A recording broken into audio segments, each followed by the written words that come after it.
আল্লাহ রাব্বুল আলামিন কোরআনে হাকিমের ভিতরে মৃত্যুর কথা 145 বার বলে দিয়েছেন, যে এই জায়গা থেকে কোনো মানুষ রেহাই পাবে না। এই দুনিয়ার জীবন ক্ষণস্থায়ী জীবন থেকে মানুষের চিরবিদায় নিয়ে কবর জগতে যাইতে হবে। ভাইরা আমার, হায়াত এমন একটা মহামূল্যবান সম্পদ। দুনিয়ার বাজারে আপনি যান, সব সম্পদ আপনি কিনতে পাবেন, সব জিনিস ক্রয় বিক্রয় করা হয়। যারা ধনী মানুষ তারা সম্পদগুলো জমা করে রাখতেছে, তারা বিল্ডিং করতেছে এবং সম্পদগুলো ব্যাংকে টাকা জমা রাখতেছে। কারণ কি? ভবিষ্যতের ছেলে মেয়ে কি খাবে তাদের জন্য, ভবিষ্যতের জন্য চিন্তা করে এগুলো রেখে দেয়।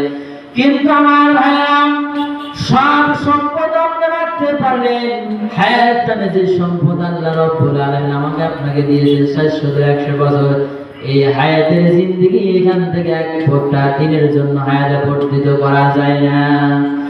আমার ভাইরা, আল্লাহ তাআলা যে মানুষটাকে যতদূর পর্যন্ত হায়াতের জিন্দেগি দান করেছেন, এর চাইতে এক রাসূল কম বেশি করা যাবে না। আমার বিশ্ব নবীর সরদারে দো আলম নবী মুহাম্মদুর রাসূলুল্লাহ সাল্লাল্লাহু আলাইহি ওয়াসাল্লামকে আল্লাহ 63 বছর পর্যন্ত হায়াতের জিন্দেগি দিয়ে দুনিয়ার জমিনে পাঠিয়ে দিয়েছিলেন। আমার নবীর বয়স যখন শেষ হয়ে গেল, আল্লাহ রাব্বুল আলামিন হযরত আয়েশাকে বলেন, তুমি চলে যাও, আমার বিশ্ব নবীর সময় শেষ হয়ে গেছে, নবীকে গিয়ে নিয়ে আসো, আমার কথা বলে দাও, নবীজি আপনার টাইম কিন্তু শেষ হয়ে গেছে।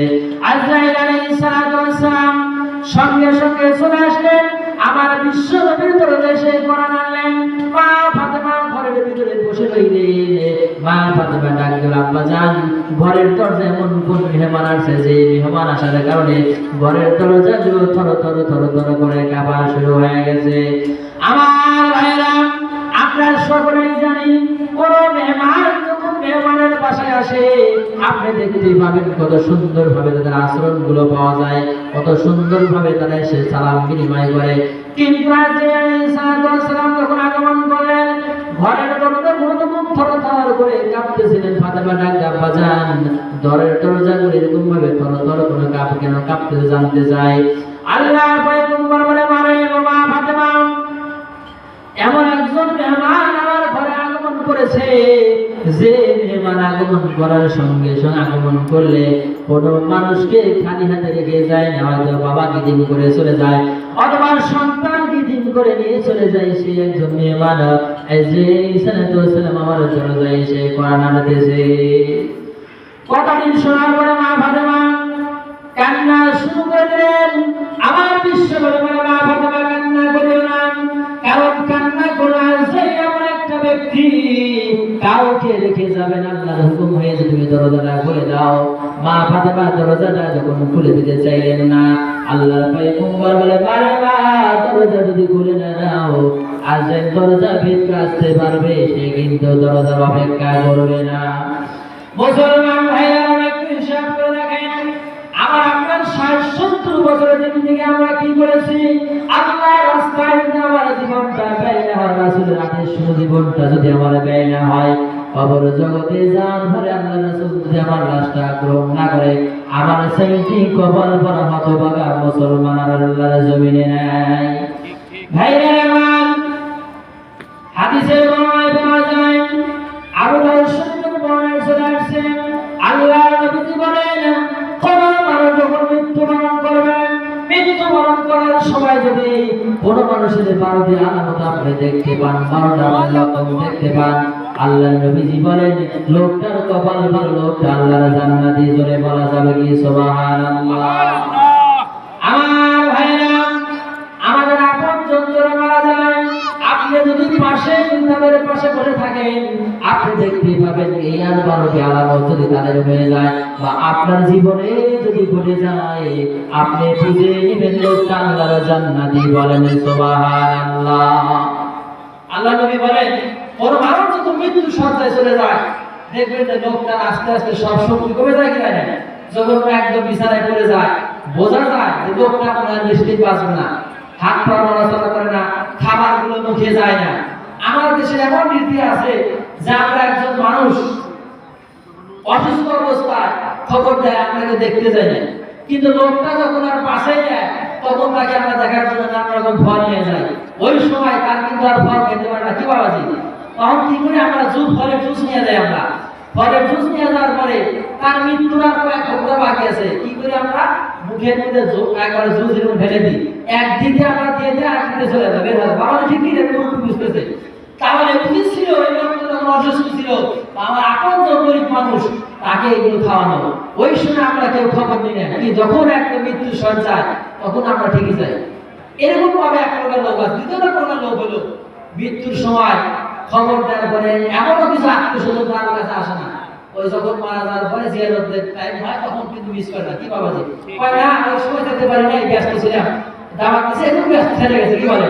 ভাইজান আমার, আল্লাহ নবীজি বলেন, হাদিসের বর্ণনায় পাওয়া যায়, আবু দাউদ শরীফের বর্ণনায় পাওয়া যায়, আল্লাহ নবীজি বলেন, কোন মানুষ যখন মৃত্যু সজ্জায় যখন চলে গেল, মৃত্যু অবস্থায় ওই মানুষটার মুখে যদি কালেমাগুলো বের হয়ে যায়, কালেমা পড়তে পড়তে যদি মারা যায়, আল্লাহ নবীজি বলেন এই লোকটা হলো জান্নাতি। জোরে বলেন সুবহানাল্লাহ। ভাইরা আমার, ভাগ্যবান ব্যক্তি যারা মৃত্যুর সময় শেষ কথা হলো কালেমা। কালেমা যে ব্যক্তির মধ্যে শেষ জবানে বের হয়ে যাবে, দুনিয়ার মানুষ ভালো বলো আর খারাপ বলো কিচ্ছু যায় আসে না, কিন্তু আল্লাহর নবীজি বলেন গো, এই লোকটা সর্বচাইতে ভালো মানুষ। শুধু তাই নয়, এই লোকটা হলো জান্নাতি মানুষ। জোরে বলেন সুবহানাল্লাহ। দুই নম্বর হলো আল্লাহর নবীজি বলেন, বুখারী মুসলিমের বর্ণনায় পাওয়া যায়, কোন মানুষ যখন মৃত্যুর শয্যায় চলে যায়, এই মানুষটার কপাল দিয়ে ঘাম বের হয়ে যখন জমিনে টকটক করে পড়া শুরু হয়ে যায়, ঘামগুলো বের হয়ে জমিনে পড়ে যায়, আল্লাহর নবীজি বলেন লোকটা ভাগ্যবান, লোকটা হলো আল্লাহর জান্নাতি। বলেন সুবহানাল্লাহ। আমার ভাইরা, মা ফাতেমা কান্না শুরু করে দিল, আব্বা জান দরজা খুলবেন না, আমি দরজা খুলতে দিব না। বিশ্ব নবী ডাকতে বলে, মা ফাতেমা রে, দরজা খুলে দাও, বেয়াদবি হয়ে যাবে, দরজাটা তুমি খুলে দাও। দরজা না খুলে দেওয়া যে এই ঘরের ভিতরে কিন্তু ঢুকে যাবে। আমার আল্লাহ রাব্বুল আলামিন বলেন, আল্লাযী খালাকাল মাউতা ওয়াল হায়াতা লিয়াবলুয়াকুম আইয়ুকুম আহসানু আমালা ওয়া হুয়াল আজিজুল গফুর। জোরে জোরে বলেন আল্লাহু আকবার।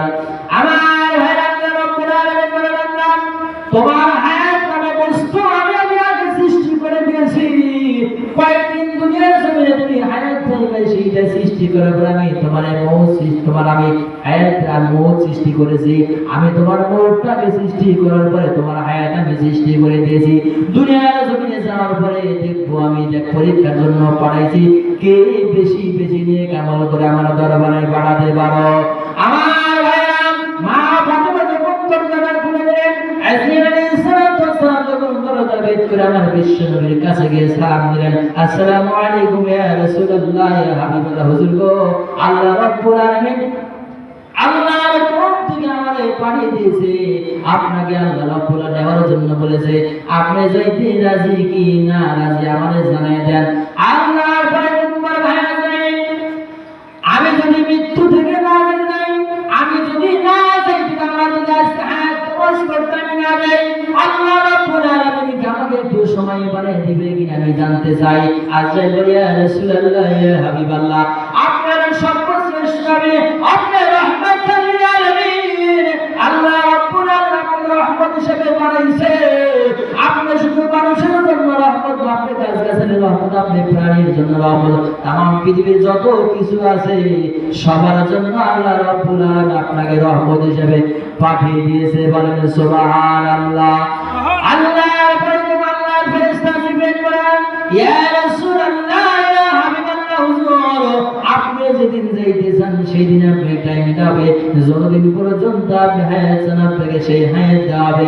কিন্তু হুজুর গো, আপনি একটা জিনিস মনে রাখবেন, আল্লাহ রাব্বুল আলামিনের হায়াত যখন আপনি নেবেন, এই হায়াত শেষ হওয়ার পরে কিন্তু আপনাকে আবার ওই কবরে যাইতে হবে। এই দুনিয়ার মায়া কিন্তু আপনাকে ত্যাগ করতে হবে। আচ্ছা বলেন তো, আমরা যদি বলি যে একটু হায়াত দিয়ে একদিন বাড়ায় দেন, দিবে আমাদের? আজকে দিবে? 1 সেকেন্ড দিবে? কিন্তু রাসূলকে দেওয়া হবে। রাসূল বলছে যে তারপরে কি হবে হুজুর? হ্যাঁ, আপনি যতদিন চান আপনাকে দেওয়া হবে, কিন্তু এরপরে কিন্তু আপনি কবরে যেতে হবে। দেখেন আজকে আমার আপনার আপনজনগুলো কবরে ঘুমায় আছে না বাবাজি? তাদের শক্তি নাই এখানে আসার জন্য, কিন্তু আমরা যারা জীবিত আছি আমাদের মনই হচ্ছে না আমরা একটা জায়গায় বসি। ভাই জানলে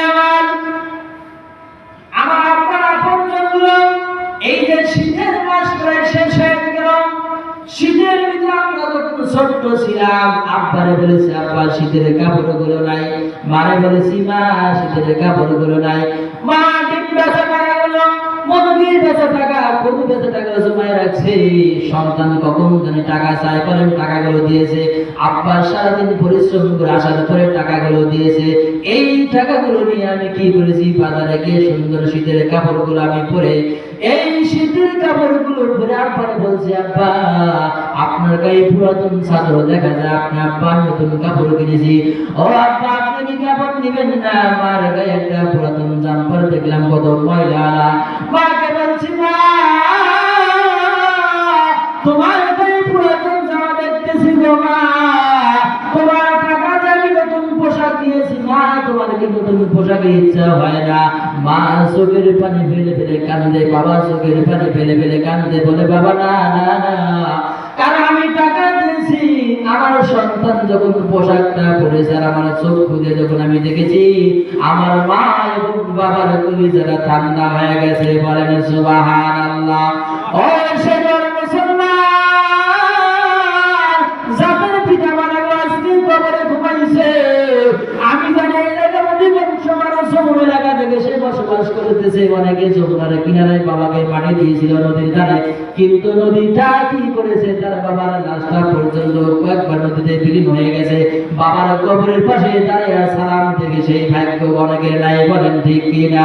আমার ভাইরা ওই পিতা মাতা কবর থেকে দেখে বলে সন্তান আজকে কোরআনের মাহফিলে গেলে না, কোরআনের মাহফিলে গিয়ে একটু চোখের পানি ফেলে আমার জন্য একটু দোয়া করলেন, আমি পিতা মাতার কবর আযাবটা বুঝি বন্ধ হইল না। ব্যবসা আমার পাগল করলো, চাকরি আমার পাগল করলো, ওই পিতা মাতার কবরের পাশে দাঁড়াইয়া একটু সালাম পর্যন্ত দেওয়ার ভাগ্য আমার হলো না।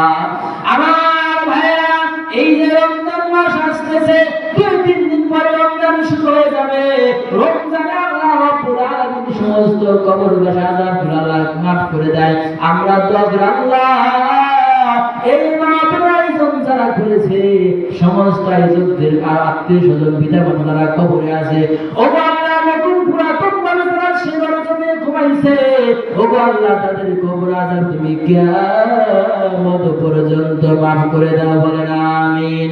আমার ভাইরা আজরাইল আলাইহিস সালাম আল্লাহর নবীকে যখন সালাম বিনিময় হয়ে গেল, বলছে ইয়া রাসূলুল্লাহ ইয়া হাবিবাল্লাহ, আল্লাহ সময় দেয় না, যদি সময় চান দেবে এরপরে কিন্তু আপনারা যাইতে হবে।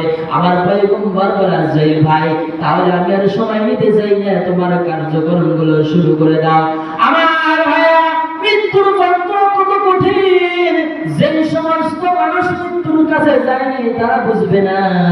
হাদিসের বর্ণনায় পাওয়া যায় একজন জীবন্ত ছাগলকে চামড়া ছিঁড়ে জবাব দিয়া যত কষ্ট না হয় একজন মানুষ যখন মৃত্যুর শয্যায় চলে যায় তার চাইতে বেশি কষ্ট ওই ব্যক্তি পায়। বলেন নাউজুবিল্লাহ। বিশ্বনবী বলে ভাইয়া যাই আর দেরি করার সময় নেই, তুমি তোমার কাজ শুরু করে দাও। বিশ্বনবী বলার পরে আজরাইল আলাইহিস সালাম আমার নবীজির বুকে ডান হাত মোবারকটা যখন রেখেছেন, বিশ্বনবী বলে ভাই আজরাইল আমার মনে হয় উহুদের পাহাড় আমার বুকের উপরে চাপা দিয়েছে, আমি তার সহ্য করতে পারি না। আজরাইল আলাইহিস সালাম বলে ইয়া রাসূলুল্লাহ ইয়া হাবিবাল্লাহ, দুনিয়া সৃষ্টি থেকে শুরু করে এই পর্যন্ত যতগুলো মানুষ আমি জান কবজ করেছি অথবা আমি করব, ও হুজুর গো সবচাইতে আসানের ভাবে সহজ ভাবে আপনার জানটা আমি কবজ করতেছি সহজ ভাবে। আর তাই বলতেছে হুজুর আপনি তাই বলতেছেন আপনি কষ্ট পাচ্ছেন, হুজুর বেয়াদবি দিবেন না, মাফ করে দিবেন, এত সহজ আর চাইতে সহজ আমার নাই। আল্লাহর পয়গম্বর বলে ভাই আজরাইল এত সহজ যদি হয়, আমার মনে হয় আমাদের বুকের হাড়গুলো ভেঙে চুরমার হয়ে যাচ্ছে। আল্লাহর পয়গম্বর বলে, ভাই আজরাইল, তোমার কাছে যত শক্তি আছে সমস্ত শক্তিগুলো ব্যয় করে দিয়ে আমার জানটা নিয়ে যাও, তবু আমার গুনাহগারকে একটা কষ্ট দিও না। বলেন সুবহানাল্লাহ। ভাইরা আমার, যে রাসূল আমার জন্য এত কিছু করবেন, কিয়ামতের ময়দানে আমার জন্য সুপারিশ করবে, কবরে যখন আমার লাশটা যখন নেওয়া হবে, পয়গম্বর আলাইহিস সালাতু ওয়াস সালাম আমার এই দুই হাতখানা বাড়িয়ে দিয়ে বলবে, দুনিয়াতে আমার আদর্শগুলো বাস্তবায়ন করার জন্য আমার এই উম্মতগুলো কাজ করেছে। ও দুনিয়ার মানুষ রে, এই লাশটাকে তোমরা কবরে শোয়া দেওয়ার আগে আমার পয়গম্বরের হাতে তোমরা লাশটা উঠাইয়া দাও। বলেন সুবহানাল্লাহ।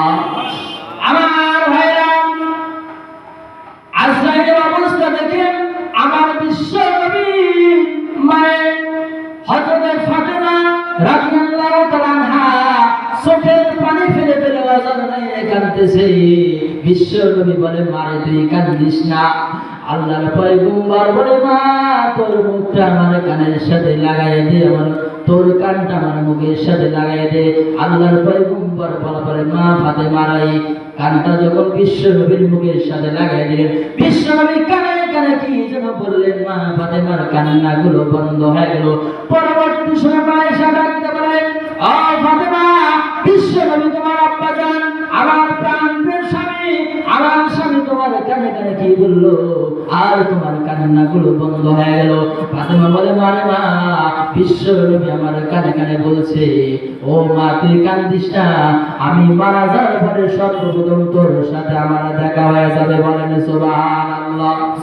ভাইরা আমার, হাদিসে বর্ণনা পাওয়া যায়, আল্লাহর নবী বলেন, মানুষ যখন মৃত্যুর শয্যায় চলে যাবে, আপনি বুঝতে পারেন লোকটা আল্লাহর জান্নাতে। 1 নাম্বার বলেছে যে কালেমা নসিব হয়, 2 নাম্বার বলেছে লোকটা যদি মুখ দেখা কপাল ঘামগুলো জোর জোর করে জমিনে পড়ে যায়, বুঝে নেবেন লোকটা আল্লাহর জান্নাতে। বলেন সুবহানাল্লাহ।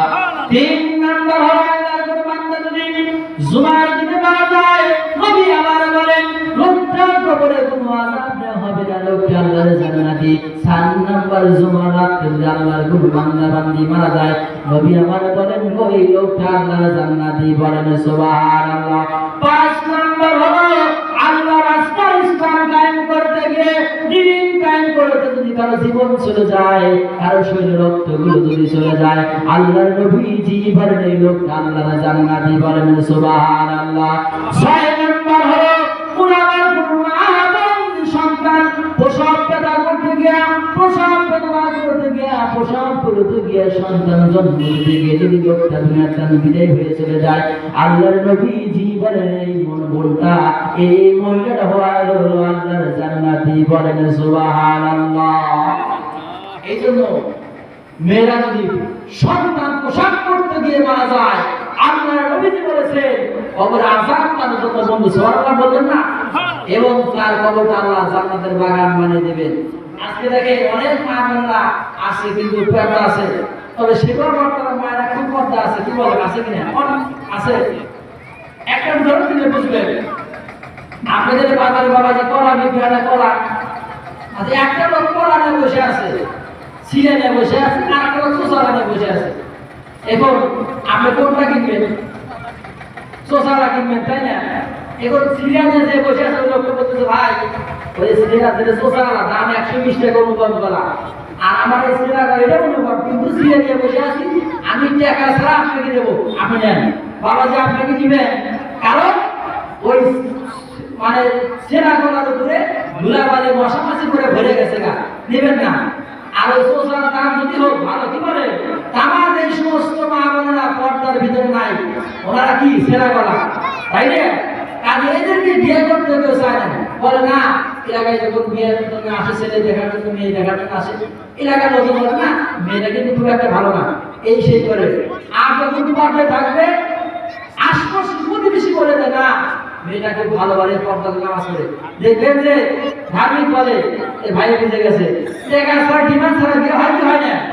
এই জন্য আমার মা বোনেরা, দুনিয়াতে তো তুমি তুমি পর্দা করতে পারো তোমার বিয়েতে যেমন জীবন সারা বিয়ে হয়ে যাবে 2 নাম্বার মারা যাওয়ার পরে তোমার কবরটা আল্লাহ রাব্বুল আলামিন জান্নাতের আলো দিয়ে ভরপুর করে দেবে বলেন সুবহানাল্লাহ ভাইরা আমার নবী আমাদের বলেন সামনে রমজান মাস আসতেছে আল্লাহ রাব্বুল আলামিন কোরআনুল কারীমের ভিতরে একটা আয়াতের ভিতরে রোজা ফরজ করে দিয়েছেন বান্দা আল্লাহ তাআলা বলেন ইয়া আইয়ুহাল্লাযীনা আমানু কুতিবা আলাইকুমুস সিয়ামু কামা কুতিবা আলাল্লাযীনা মিন ক্বাবলিকুম লাআল্লাকুম তাত্তাকুন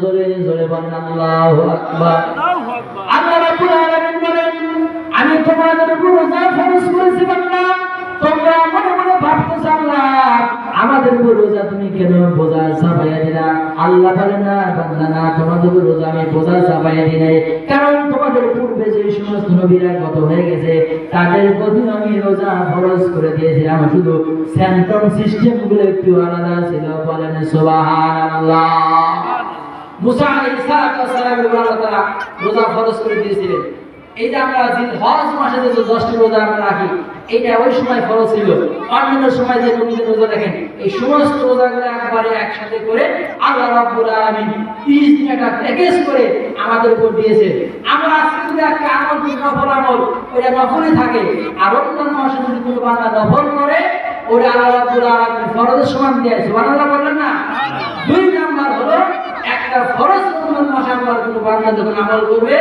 অন্য মাসের 70টা ফরজের সমান সুবহানাল্লাহ বললেন না রমজানটাকে আল্লাহ রাব্বুল আলামিন কোরআনুল কারীম এই রমজান মাসে কদর রাত্রিতে আল্লাহ তাআলা নাযিল করে দিয়েছেন এইজন্য রমজানের যে কোরআনের বরকতে আল্লাহ তাআলা রমজানের দামটা বাড়িয়ে দিয়েছেন আমরা অনেকে আছে আজকে দেখবেন অনেক বয়স হয়ে গেছে বলে বাবাজি আপনি কি জমি দলিল একটু বুঝে দেন তো দেখবেন চাচা খুব বুঝে দেয় আছে কিনা এরকম বল বাবা এটা আরবি পড়তে পারেন কি কোরআন শরীফ পড়তে পারেন কয়েকটা হুজুর এইটাই পারি না বলে আপনি আসলে পারলেন না আপনার মতো কবর করার কেউ নাই কারণ মারা যাওয়ার পরে আমার আপনজনগুলো কবরে রেখে আসবে ওই পর্যন্তই সব শেষ এরপরে আপনার আমল যদি ভালো হয় আপনার কোরআন আপনার পক্ষে সাক্ষী আল্লাহ এই লোকটা দুনিয়াতে ভালো আমল করেছে এর যেন একটা আযাব না হয় আর আপনি শিখে গেলেন না আপনাকে আর কেউ সুপারিশ করবে না মুসলমান ভাইরা আমার আল্লাহ নবীর বিশিষ্ট সাহাবী বুখারী বর্ণনায় তার নাম চলে আসে ওসমান গনি রাদিয়াল্লাহু তাআলা কবরে ভয়ে ভয়ে বেশি বেশি ক্রন্দন করেছেন চোখ দিয়ে পানিগুলো বের টপ টপ করে জমিনে পড়ে আল্লাহর নবী জি বলে ওসমান রে তুমি কেন এত কান্না করো ব্যাপারে জানতে চাই বলে ইয়া রাসূলুল্লাহ ইয়া হাবিবাল্লাহ আমি জানি হুজুর কিয়ামতের ময়দানে লক্ষ কোটি কোটি মানুষের মধ্যে আমি উঠবো ওগো হুজুর জান্নাতের ভিতরে আমি লক্ষ লক্ষ মানুষের ভিতরে থাকবো ফুল স্বর্গের লোকের অভাব নাই জান্নাতে গেলে লোকের অভাব নাই কিন্তু কবর এমন একটা জগৎ ওই জায়গায় যাওয়ার পরে আমি একা একা থাকবো এই জন্য কবরের ভয় আমি কান্নাকাটি করতেছি আল্লাহর ভয়ে গম্বর ওসমান তুমি কান্না বন্ধ করে দাও ওসমানের কান্না তোমার বেড়ে গেল ওসমান বলে ইয়া রাসূলুল্লাহ ইয়া হাবিবাল্লাহ হুজুর আমি জানতে চাই আপনার রওজা মুবারকটা কোথায় হবে এবং আমার কবরটা কোথায় হবে আমি একটু জানতে চাই আপনি কি বলে দিবেন আল্লাহর ভয়ে গম্বর ওসমানকে একটা পাথর হাতে নাও ওসমান তোমার একটা পাথর হাতে নেন বলে হুজুর আজকে পাথরটা হাতে নিয়েছি বলে তুমি পাথরটা নিক্ষেপ করো যখন পাথরটা ওসমান রাদিয়াল্লাহু তাআলা নিক্ষেপ করলেন পাথরটা ওই জায়গায় গিয়ে যখন পড়েছে বলে হুজুর আমি পাথর নিক্ষেপ করেছি ওই যে দেখেন ওই জায়গায় গিয়ে আমার পাথরটা পড়েছে পয়গম্বর বলে ওসমান রে আমি যে জায়গায় দাঁড়িয়ে আছি এইটা আমার হুজরাখানা এটা আয়েশার বাড়ির জায়গায় আমার রওজা হবে আর তোমার পাথর যে জায়গায় গিয়ে পড়েছে ওই জায়গায় তোমার কবর হবে এই জায়গা থেকে শুরু করে এই জায়গায় বলা হবে জান্নাতুল বাকি কবরস্থান হবে ও ওসমান তুমি জেনে রাখো এই জায়গার ভিতরে আল্লাহ রাব্বুল আলামিন কাউকে মাটি দেওয়া হলে কবরস্থ করা হলে কোনো প্রকার আযাব আল্লাহ দিবেন না জোরে বলেন সুবহানাল্লাহ ওসমান তুমি জানো এই তুমি কবরের ভয়ে কান্নাকাটি করতেছো, এই জায়গায় যদি কারো কবর হয় আর আযাব হবে না, এবার কান্না বন্ধ করে দাও। ওসমান সুখবর পাওয়ার পরে এত বড় সুবর্ণ সুযোগ সুখবর পাওয়ার পর ওসমানের কান্নাগুলো আরো বেড়ে গেল। পয়গম্বর আশ্চর্য হয়ে গেল, পয়গম্বর ওসমান রে, কেন তোমার কান্নাগুলো বেড়ে গেল আমি জানতে চাই। বলি ইয়া রাসূলুল্লাহ, হাবিবাল্লাহ, আপনি কেন মেসেজটা এই খবরটা আমার আগে দিলেন না? আপনি যদি এই খবরটা আমার আগে দিয়ে দিতেন গো হুজুর, আমি আমার শরীরে যত শক্তি ছিল সমস্ত শক্তিগুলো ব্যয় করে আমি পাথর দূরে নিক্ষেপ করতাম, যার কারণে জায়গাগুলো বেড়ে যাইত। আপনার কোটি কোটি গুনাহগার উম্মত এই জায়গায় কবর হলে আযাব হতো না, এই জন্য আমি ওসমান কাঁদতেছি। বলেন সুবহানাল্লাহ। বাইরে আমাকে হজ করতে গিয়েছেন, দেখবেন আমার আসলে রওজা থেকে জান্নাতুল বাকি কবরস্থান প্রায় 10,000 সাহাবীর কবর দেওয়া আছে। আমার বিশ্ব নবীর পায়ের কাছে একটা জায়গায় কোনো বাকি আছে, যে এই জায়গায় কবর হবে হযরতে পয়গম্বর ঈসা আলাইহিস সালামের কবর দেওয়া হবে। আমার ভাইরা, আল্লাহর পয়গম্বর ওসমান, তোমার কান্নাগুলো বন্ধ করে দাও।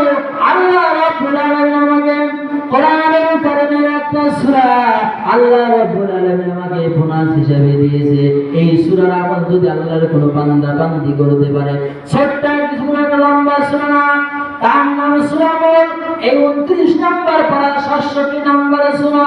আল্লাহর পয়গম্বর বলেন, ওসমান রে, তুমি যদি এই সূরা আমল করতে পারো, আমার উম্মতদেরকে জানিয়ে দাও, যদি এশারের নামাজের পরে কেউ একবার করে তেলাওয়াত করতে পারে ঘুমানোর আগে, আমি নবী বলে দিলাম কবরে যাওয়ার পরে কবরে কোনো প্রকার আযাব হবে না। জোরে বলেন সুবহানাল্লাহ।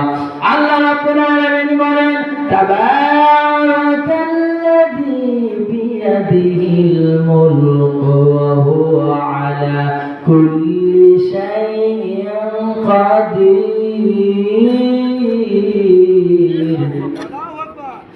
الذي خلق الموت والحياة ليبلوكم أيكم أحسن عملا وهو العزيز الغفور। زوري زوري بلن الله أكبر।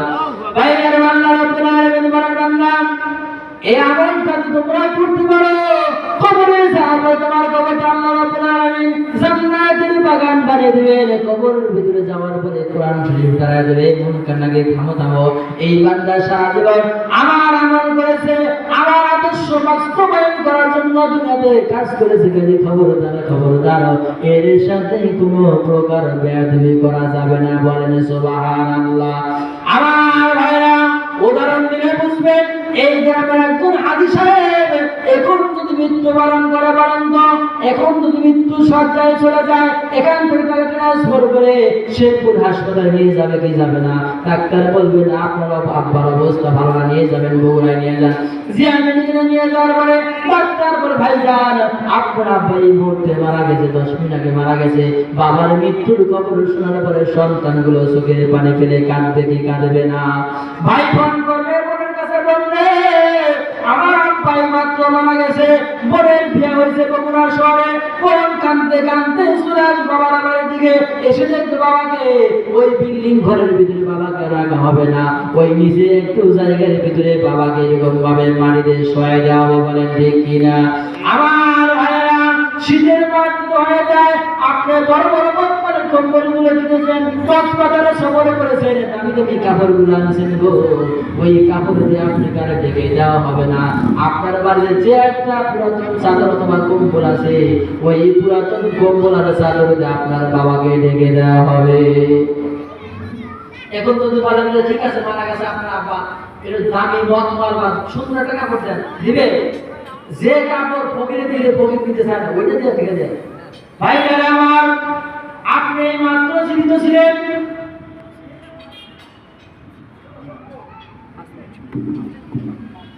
ভাইরা আমার, তাহলে দেখেন মানুষ যখন মৃত্যুবরণ করে সমস্ত সম্পদগুলো সে রেখে যায়, অথচ মৃত্যুবরণ করার সঙ্গে সঙ্গে সব সম্পদগুলো পর হয়ে যায়, ছেলে মেয়েগুলো পর হয়ে শুধু চোখের পানি ফেলে ফেলে কাঁদবে। ওই কবরে রেখে আসার পরে, আমাকে আপনাকে রেখে আসার পরে আমার আপনার জন্য কিন্তু আর ছেলে পেলেগুলার ওখানে আর যায় না।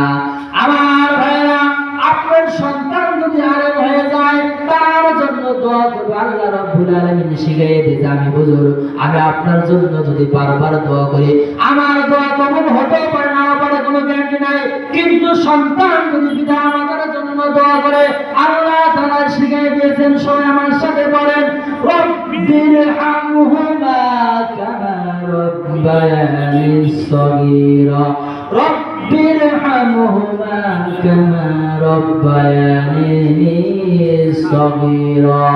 আল্লাহ নবীজি বলেন, সন্তান যখন পিতা মাতার জন্য দোয়া করে, সন্তানের চোখের পানি নাগা বরাবর আসার আগে আল্লাহ রাব্বুল আলামিন প্রত্যেকটা পিতা মাতার কবর আযাবগুলো বন্ধ করে দেয়। বলেন সুবহানাল্লাহ। এজন্য সন্তান সবচাইতে বড় সম্পদ। আপনার আমার বাড়ি গাড়ি জমি যাই থাক না কেন, এগুলো আমার জন্য কিচ্ছু হবে না, অথচ সন্তান যদি দোয়া করে।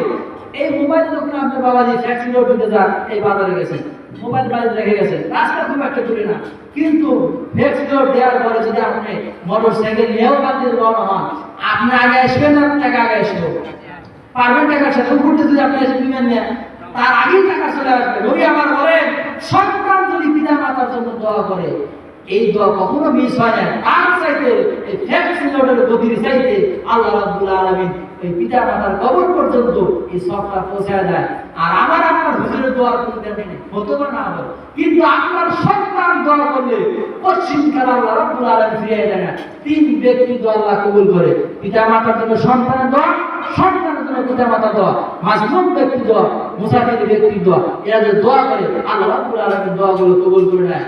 আমরা দোয়া করে আল্লাহ রাব্বুল আলামিন যেন আমাদের নেক সন্তান দান করে, আর আমাদের জন্য দোয়া করে, বা আমাদের আপনজন যারা আছে আমরা তাদের জন্য দোয়া করব। বিশেষ করে আজকে যারা আয়োজন যারা করেছে, দোয়া করে আল্লাহ রাব্বুল আলামিন মাহফিলটা কবুল করে নিন। এবং এই ভাইজানের